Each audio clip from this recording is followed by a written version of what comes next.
It's a very strange, very tough forensic case. 2 bodies, 2 heads, and 1 major murder mystery.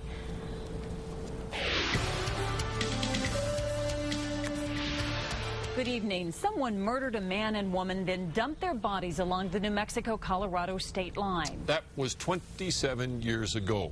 Tonight, the killer has reason to sweat.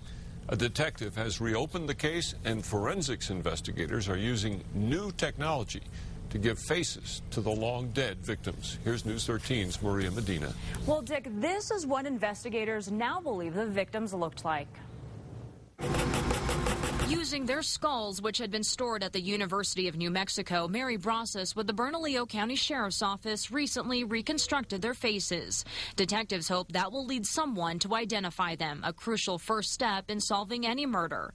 The killer shot the man twice and strangled the woman, then dumped their bodies on the banks of the San Juan River in 1982. It seemed so sad that these people were treated so poorly, killed, discarded like they were, and never even identified. Detective George Barter of the Archuleta County Sheriff's Office in Colorado has reopened the case. The investigation recently took him to an unkept area of Fairview Park Cemetery. The remains of the unidentified man were buried here at an Albuquerque cemetery. The remains of the woman were taken to Rio Arriba County, but authorities say they've gone missing over time. Before burying the bodies, authorities removed the skulls. Detective Barter thinks they did that for the first facial reconstruction in 1982.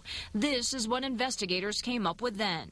UNM's Maxwell Museum has kept the skulls for all those years since.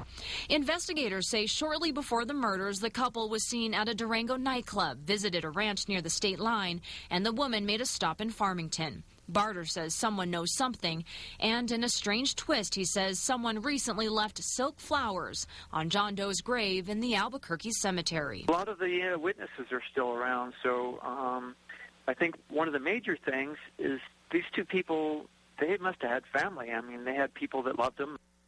And over the years, a lot of the evidence was lost, including some of the victims' clothing that could prove the woman was sexually assaulted. We'll put a full description of what they were wearing when they died on our website, krqe.com. Dick? Okay, Maria, if you have any information about this case, call the Archuleta County Sheriff's Office at 970-264-8431.